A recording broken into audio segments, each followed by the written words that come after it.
आज एक important topic आता है पर्सनालिटी असेसमेंट, हमारे व्यक्तित्व का मूल्यांकन। देखिए, हमारे व्यक्तित्व का मूल्यांकन या तो हम अपनी नज़र में करते हैं या सामने वाला हमारा मूल्यांकन करता है। मूल्यांकन करने को बोला जाता है असेसमेंट।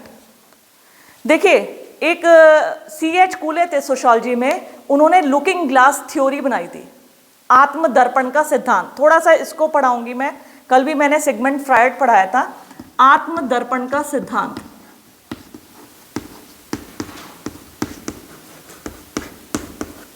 लुकिंग ग्लास थ्योरी से बोलते हैं C.H.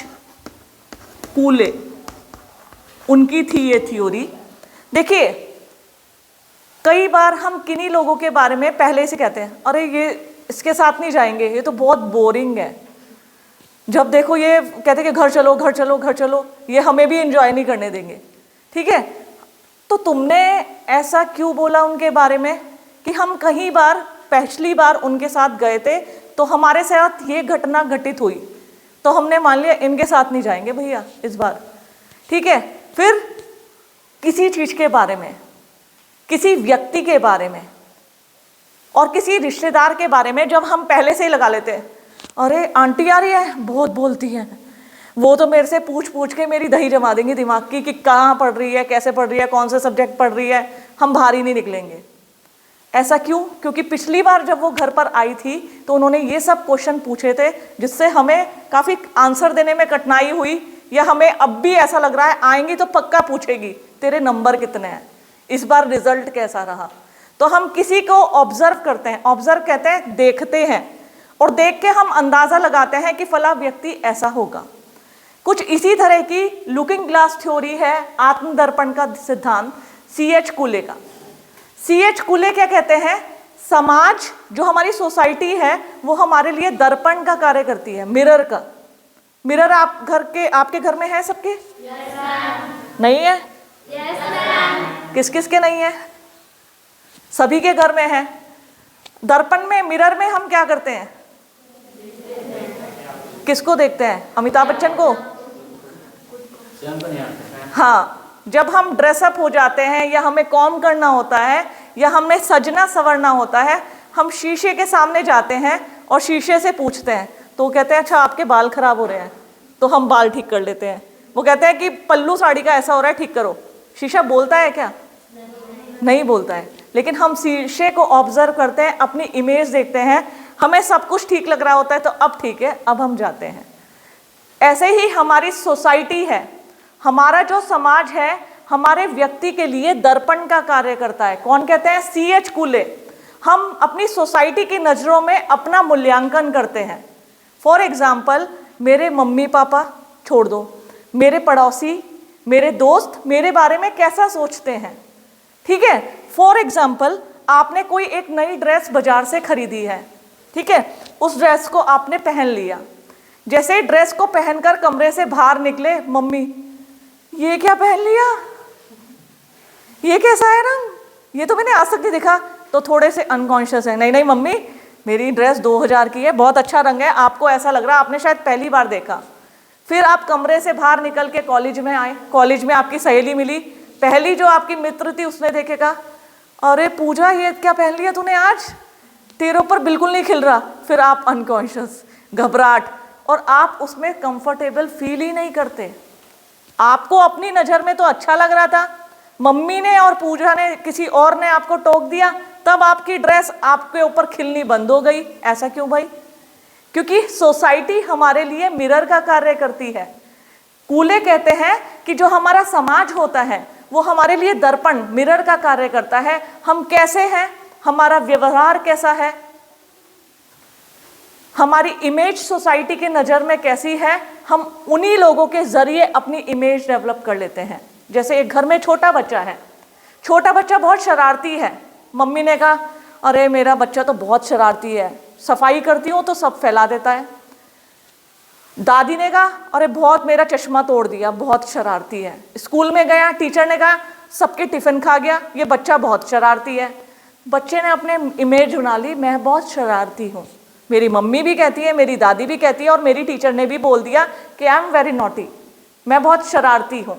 तो बच्चे ने वही इमेज डेवलप कर ली, उसी इमेज को मन में बिठा लिया, मैं बहुत शरारती हूँ, और वो ठीक अपनी शरारतों को जारी रखता है और शरारत करने लगता है।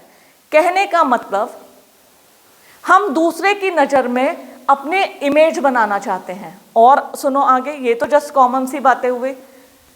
घर में जब कोई मेहमान आता है, हम अच्छा बनने की कोशिश करते हैं, ठीक है, हम कितने सिंसियर, कितने स्टूडियस, कितने इंटेलिजेंट हैं, ठीक है। आंटी आई तो ट्रे में परोस के पानी पिलाया, आंटी को नमस्ते की, ठीक है, फिर आंटी ने कहा बेटी बहुत अच्छी है, और जबकि बेटी अंदर से कुछ और है, ठीक है। आंटी को परोस के तुमने पानी पिलाया, फिर आंटी आप चाय पियोगी, नहीं आंटी चाय पियोगी आप तो, ठीक है, फिर आप चाय बना के लाए, आंटी को चाय पिलाई, फिर आंटी आपकी साड़ी तो बहुत अच्छी है, आंटी इम्प्रेस, आंटी ने कहा इनकी लड़की तो बहुत अच्छी है, क्योंकि लड़की ने आंटी को कुछ ऐसे शब्द बोल दिए ना, आंटी इम्प्रेस हो गई, तो आंटी के नज़र में बच्चे की इमेज बहुत अच्छी बन गई।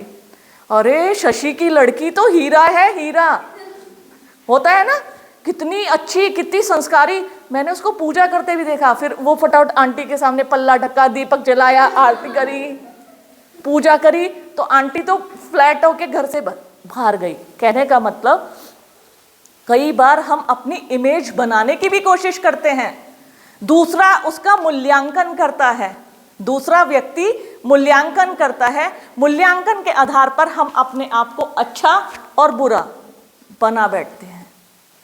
C.H. कूले कहते हैं, यही आत्मदर्पण का सिद्धांत है कि हम अपनी इमेज दूसरों के आधार पर निर्धारित करते हैं, ना कि स्वयं के आधार पर।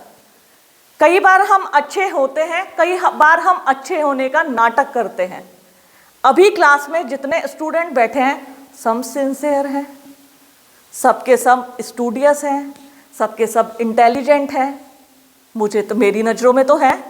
आप लोग क्लास में आ रहे हैं, उन 250 बच्चों में आप सभी लोग क्लास में आए हैं, मान लीजिए 100 बच्चे हैं, तो आप 100 बच्चे तो मेरी नज़रों में अच्छे हैं ना, क्योंकि इस समय आप एक क्लास में मौजूद हैं। लेकिन इस क्लास के बाहर आप क्या हैं, मैं क्या जानूं। फिर मैंने देखा क्लास में तो बहुत चुपचाप बैठी रहती है, और कैंटीन में तो बड़ा उछल रहा है ये लड़का, बड़ा नॉटी है, बड़ा शैतान है। कहने का मतलब सिर्फ इतना ही होता है कि हम, सोसाइटी जो हमारी होती है ना, समाज जो होता है, उसके नज़रों में अपनी इमेज को ढूंढते हैं, अपनी इमेज बनाते हैं या बिगाड़ते हैं। कई बार गुस्से में कुछ शब्द निकल जाते हैं, तुम कहते हो करे कराए पे पानी फिर गया, आज तो गुस्से में जो बोलना नहीं था वो भी निकल गया, अब आंटी क्या सोचेंगी मेरे बारे में। तो ये सब चीज़ें होती हैं जो हमारा मूल्यांकन करती हैं। आज अब इसी की ओर आगे बढ़ते हैं, हम बात कर रहे हैं पर्सनालिटी असेसमेंट का, हमारे व्यक्तित्व के मूल्यांकन का। व्यक्तित्व का मूल्यांकन हम अपनी नज़रों में, सामने वालों की नज़रों में करते हैं। अगर व्यक्तित्व के मूल्यांकन की बात करें तो व्यक्तित्व के मूल्यांकन की कुछ विधियां हैं। विधियां कौन कौन सी है? Subjective, objective and projective methods. व्यक्तित्व के मूल्यांकन की 3 प्रमुख विधियां हैं, सब्जेक्टिव मेथड, ऑब्जेक्टिव मेथड और प्रोजेक्टिव मेथड। सब्जेक्टिव यानी व्यक्तिनिष्ठ पद्धति, सब्जेक्टिव मेथड व्यक्तिनिष्ठ, व्यक्ति की नज़रों में। कहने का मतलब ऑटोबायोग्राफी। कई बार हम देखते हैं कुछ व्यक्ति अपने बारे में ही अपनी आत्मकथा लिखते हैं। ऑटोबायोग्राफी को बोला जाता है आत्मकथा, जो व्यक्ति स्वयं के बारे में ही अपनी आत्मकथा लिखता है। कई बार कुछ दूसरे व्यक्ति उस व्यक्ति के संपर्क में आने के बाद उस व्यक्ति से पूछ कर उसकी आत्मकथा लिखते हैं, ऑटोबायोग्राफी लिखते हैं। जैसे सचिन तेंदुलकर की और सौरव गांगुली की, कई लोगों की, अमिताभ बच्चन की, सबकी ऑटोबायोग्राफी बनी है। ऑटोबायोग्राफी आत्मकथा क्या होती है? उसमें उन्होंने बचपन में क्या थे, कितना संघर्ष किया, आज वो जहाँ हैं वो कैसे पहुँचे, दैट इज कॉल्ड ऑटोबायोग्राफी, आत्मकथा, कि उन्होंने किस किस कठिनाइयों को झेला। मैं देखती हूँ आजकल सोशल मीडिया का ज़माना है। सोशल मीडिया में मैं किन्हीं लोगों को देखती हूँ, वो अपनी पुरानी दास्तान बताते हैं कि हमारे पास 5-5 दिन को कुछ खाने को नहीं था, हमने ऐसे करा, ऐसे बेचा। मैंने ऐसे ही अनिल अंबानी, आप सभी मुकेश अंबानी जानते होंगे, उनके फादर धीरूभाई अंबानी, उनके बारे में बताया गया था कि उन्होंने 1200 रुपये का एक टाइपराइटर बेचा था। उस टाइपराइटर को बेचने के बाद उन्होंने अपनी जिंदगी की शुरुआत की और आज मल्टी मिलेनियर हैं वो। तो कहने का मतलब उन्होंने संघर्ष कैसे किया, किन किन कठिनाइयों का सामना करते हुए किया, तो हमें किन्हीं लोगों के बारे में उनकी ऑटोबायोग्राफी से पता चल जाता है, आत्मकथा से। ठीक इसी प्रकार केस हिस्ट्री भी होती है किसी एक स्पेशल पर्सन, किसी एक व्यक्ति के बारे में। केस मतलब कोई भी केस जो होता है, हिस्ट्री मतलब उसका पीछे का इतिहास, उस व्यक्ति का पीछे का इतिहास। कई बार किन्हीं क्रिमिनल्स की केस हिस्ट्री देखी जाती है, वो क्रिमिनल्स कैसे बने, किन परिस्थितियों में बने, क्या मजबूरियां थी जिन्होंने उनको क्रिमिनल बना दिया। तो केस हिस्ट्री भी व्यक्ति के बारे में बहुत कुछ बताती है, उसका मूल्यांकन मतलब कैसे थे और अब वो कैसे बन गए। मैंने गजनी पिक्चर देखी है आप लोगों ने, मैंने भी देखी है। तो गजनी पिक्चर में आमिर खान था। आमिर खान का पिछला कि वो क्रिमिनल कैसे बना, वो क्यों मारता है, उसे क्यों याद आता है कि मुझे इसको मारना है, क्योंकि उसके पीछे का जो केस हिस्ट्री देखी गई तो पता चला कि उसकी गर्लफ्रेंड को किसी ने जान से मार दिया था। तो वो केस हिस्ट्री होती है। एक होता है इंटरव्यू। इंटरव्यू आमने सामने की स्थिति में प्रश्न और उत्तर का आंसर होता है। इंटरव्यू से भी हम सामने वाले का असेसमेंट कर सकते हैं, मूल्यांकन कर सकते हैं, और बड़े बड़े इंटरव्यू उसमें किया जाता है। मैंने तुम्हें बताया था सिविल सर्विसेज, बहुत सारी सर्विसेज में जाने के लिए जब हम प्री और मेंस को क्वालिफाई कर लेते हैं तब हमारा इंटरव्यू लिया जाता है। तब इंटरव्यू में बच्चे छटनी होते हैं। इंटरव्यू में ऐसा क्या होता है, देखो तुम्हें मैं अपना पर्सनल एक्सपीरियंस भी शेयर करूंगी। जब मैंने सिविल सर्विसेज पास की, जब मैंने पीसीएस की परीक्षा पास की थी, प्री क्वालिफाई किया, मेंस के एग्ज़ाम दिए, फाइनल जब मेरा इंटरव्यू हुआ, कुछ इंटरेस्टिंग सी बातें हुई और ये रिकॉर्ड हो रहा है, मैं इसको यूट्यूब पे भी डालूंगी। इंटरव्यू बोर्ड मेंबर्स थे, कुछ उन्होंने मुझसे अटपटे क्वेश्चन भी पूछे, तो मैं सोच में पड़ गई ये क्या, क्योंकि हमें परिस्थिति में डाला जाता है और ये ढूंढने की कोशिश की जाती है कि ये व्यक्ति उसको कैसे चतुरता से, चपलाई से उस परिस्थिति से निकलेगा, जो अभी हम थीमेटिक परसेप्शन टेस्ट में जानेंगे, चाइल्ड परसेप्शन टेस्ट में, अभी मैं इसी के बारे में आऊँगी। इंटरव्यू में जब मैंने तुम्हें बताया मेरा इंटरव्यू हुआ, एक तो मैं मैरिड थी, मेरे बच्चा भी है। बैठते ही साथ इंटरव्यू बोर्ड में, मुझे अभी तक याद है, मुझे पूछा गया कि आपकी पोस्टिंग पहाड़ में होगी तो आप अपनी फैमिली को छोड़ के जा पाएंगी। तो मैंने तुरंत जवाब दिया कि मैं आज यहाँ जहाँ बैठी हूँ अपनी फैमिली की वजह से ही बैठी हूँ। जो मैंने प्री क्वालिफाई किया है, जो मेंस क्वालिफाई किया है, उन्हीं लोगों की वजह से किया है। अगर मेरे पेरेंट्स, मेरे हस्बैंड, मेरी मदर इन लॉ मेरे केयर ना करती, मुझे पढ़ने का मौका ना देती, तो मैं आज यहाँ बैठी नहीं होती। तो सर बिल्कुल, जब उन्होंने मुझे इतनी चाहत लगन से पढ़ाया है तो निश्चित तौर से वो मुझे पर्वतों पे, पहाड़ों पे, कहीं भी मेरी पोस्टिंग हो जाए, जाने से कभी मना नहीं करेंगे। ये तो एक कॉमन सेंस का क्वेश्चन हुआ था, मैंने तुरंत इसका रिप्लाई दिया विदिन सेकंड। सबसे लास्ट में जब इंटरव्यू बहुत मेरा लंबा था, 35 मिनट मेरा इंटरव्यू हुआ, खूब सारे इंटरव्यू बोर्ड में सदस्य थे, इवन एक पर्सन जो मुझसे कुछ पूछ ही नहीं रहे थे, वो तो बस मुझे देख रहे थे ऐसे बैठ के, ऐसे कभी नीचे, कभी ऊपर, कभी ऐसे। तो फिर मैंने अपने हस्बैंड से बाहर आकर पूछा, मनु की ऐसे ऐसे एक पर्सन थे, उन्होंने कोई क्वेश्चन नहीं पूछा, वो बस मुझे देखे ही जा रहे थे। तो मुझे, मैं कभी कभी जैसे आंखें ऐसे टेढ़ी करती थी। मनु कहते हैं इंटरव्यू बोर्ड में साइकेट्रिस्ट भी बैठते हैं, मनोचिकित्सक, वो आपकी बॉडी लैंग्वेज को चेक करते हैं, आप कैसे आंसर दे रहे हैं, आंसर देते हुए आपके माथे पे शिकन आई थी, आप घबराए थे, ठीक है, वो सब आपकी चेक कर रहे थे। आप ये मत समझना वो इंटरव्यू में इंपॉर्टेंट मेंबर थे। तो मैंने कहा अच्छा, तो मैंने भी ध्यान रखा। सबसे लास्ट मेरे सामने क्वेश्चन पूछा गया जिसमें मेरा सिलेक्शन जिला सूचना अधिकारी पे हुआ था। आपके सामने, आप पहाड़ पर है और भालू आ जाए तो आप क्या करेंगी? मुझसे पूछा गया, आप पहाड़ पर हैं और आपके सामने भालू आ गया मैडम, तो आप क्या करेंगी? तो मैंने सबसे पहले मेरा जवाब था, सर मैं सांस रोकूं, क्योंकि पहाड़ पर दौड़ना भागना इतना आसान तो नहीं होता। ठीक है, मैंने बोला सर मैं सांस रोक के लेट जाऊंगी, क्योंकि मैंने एक कहानी सुनी थी, 2 भाई थे, एक भाई छोड़ के भाग गया, दूसरे भाई ने सांस रोक ली, भालू ने सूंघा, भालू ने देखा ये मरा हुआ है तो वो चला गया। तो मैंने सोचा मेरे साथ भी ऐसा होगा, भालू सूंघेगा और चला जाएगा। तो सर ने बोला वो तो इतनी देर में आपको खा जाएगा अगर आप सांस रोक कर लेटेंगी तो मैंने कहा सर मैं भागूंगी बहुत तेज में। तो उन्होंने बोला भालू आपसे ज्यादा तेज भागता है। तो मैंने बोला मैं जिग जैग में भागूंगी। एक बार मुझे ऐसा बताया गया था, भालू के बाल जो होते हैं बड़े लंबे होते हैं, अपने से बड़े को या टेढ़े ऐसे जो डायरेक्शन चेंज हो जाती है वो देख नहीं पाता। मैंने कहा सीधे भागूंगी तो वो भी ऐसे करके सीधे भागेगा, मैं ऐसे जिगजैग में भागूंगी। तो खैर मुझे आंसर उनका पता नहीं चला था, ना मैं आज तक जान पाई कि वो मेरे आंसर से सेटिस्फाई थे, इसका भी मुझे नहीं पता है। लेकिन मैं तुम्हें बात बता रही हूँ कि इंटरव्यू में सामने वाले का असेसमेंट किया जाता है कि वो कितना चतुर है, कितना तुरंत बुद्धि है, प्रेजेंट माइंड जिसको बोलते हैं, होता है ना प्रेजेंट माइंड, तुरंत जवाब देना चुटकियों में। तो इंटरव्यू भी हमारा असेसमेंट करता है। साथ ही साथ इसमें नेक्स्ट आया है क्वेश्चनेयर। क्वेश्चनेयर बोलते हैं प्रश्नों की सूची को।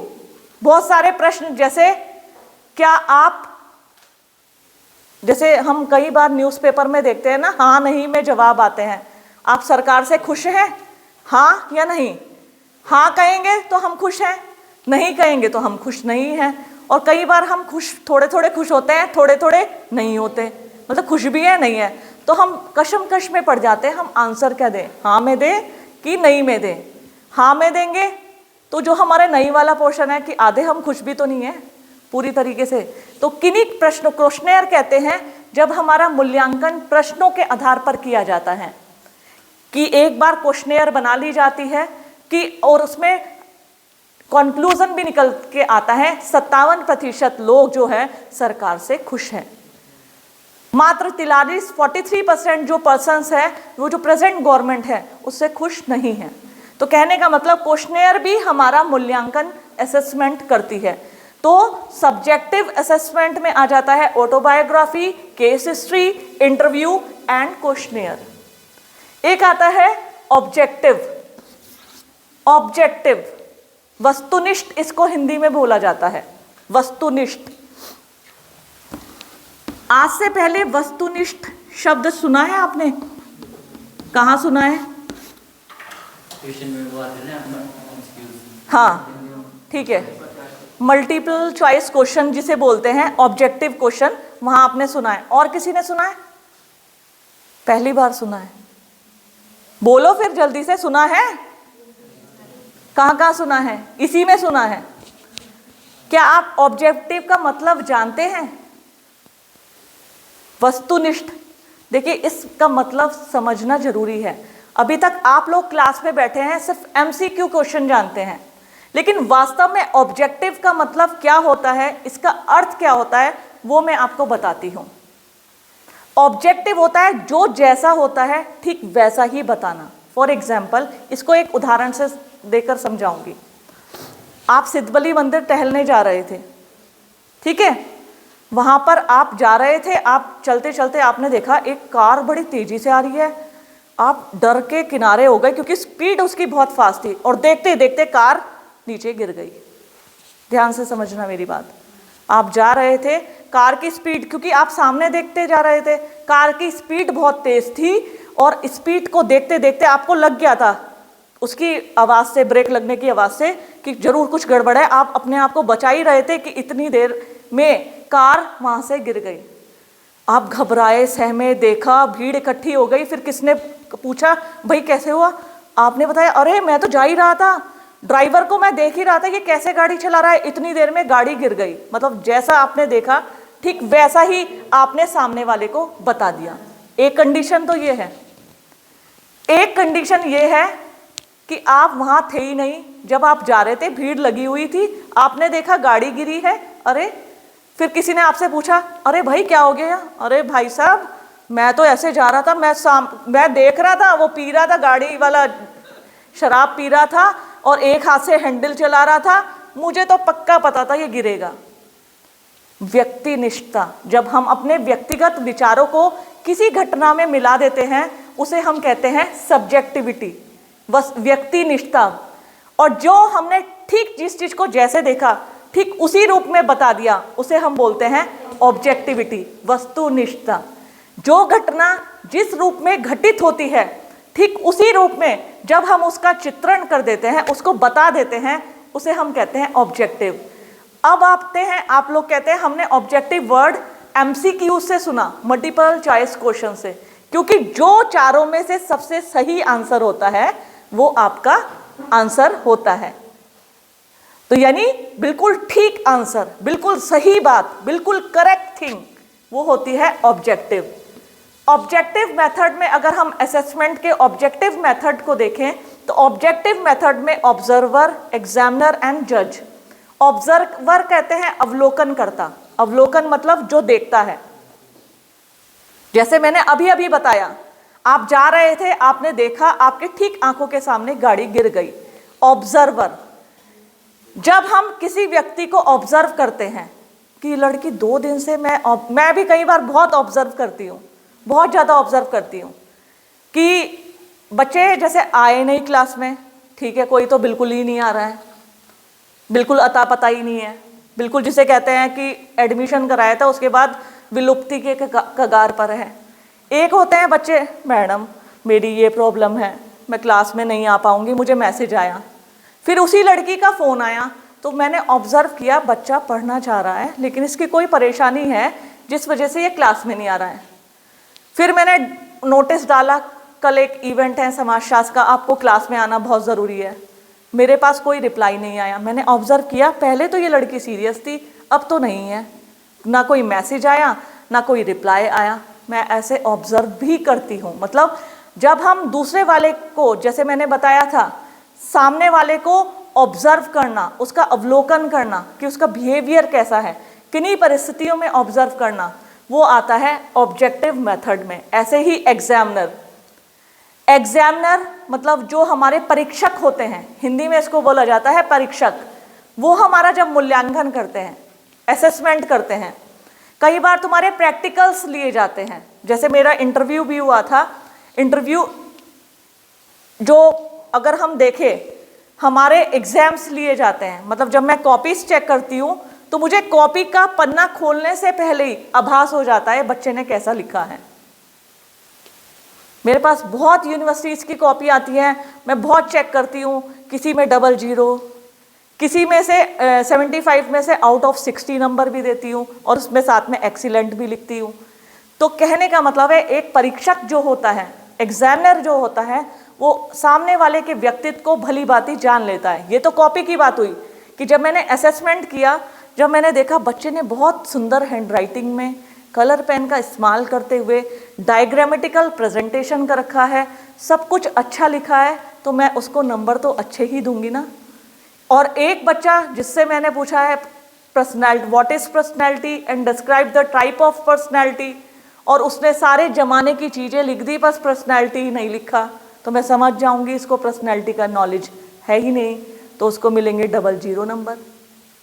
तो कहने का मतलब एक एग्जामिनर भी वॉच करता है। और तीसरा आता है जज। जज वाद विवाद प्रतियोगिता हो या किसी तरह की कंपटीशन होते हैं, पोस्टर कंपटीशन, काव्य पाठ, समूह चर्चा, तो उसमें कुछ जज होते हैं। वो कुछ को फर्स्ट सेकंड थर्ड करते हैं और कुछ को लास्ट में रखते हैं। ऐसा क्या? क्योंकि वो हमारा असेसमेंट करते हैं, हमारा मूल्यांकन करते हैं। जैसे कोई भी काव्य पाठ प्रतियोगिता, किसी बच्चे ने कितना अच्छा गा के पढ़ा, कितना अच्छा सा प्रेजेंटेशन दिया, कहीं भी रुका नहीं, फ्लोलेस बोलता चला गया, उसके नंबर दूसरे बच्चे से अच्छे आएंगे। तो हमारा मूल्यांकन ऑब्जर्वर, एग्जामिनर एंड जज, ये होते हैं असेसमेंट के ऑब्जेक्टिव मेथड। और एक होते हैं प्रोजेक्टिव मेथड। प्रोजेक्टिव मेथड, इनको हम बुक के व्यू से देखेंगे। सॉल करके थे, उन्होंने इन सब चीज़ों को बनाया था। एक thematic perception test, thematic perception test, CAT child perception test, PAT picture perception test, WAT यानी वर्ड परसेप्शन टेस्ट, ये एक जो साइकेट्रिस्ट करता है। बहुत से हमारे अंदर चक्की चलती है, जानते हो? नहीं जानते? हमारे अंदर सोच की एक वो चलती रहती है, विचारधारा।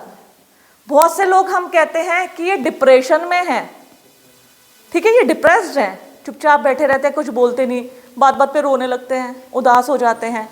साइकेट्रिस्ट क्या करता है? साइकेट्रिस्ट किसी के डिप्रेशन के बारे में जानने के लिए इन सब पद्धतियों के इस्तेमाल में लाता है। इनके बारे में मैं आपको बताऊंगी।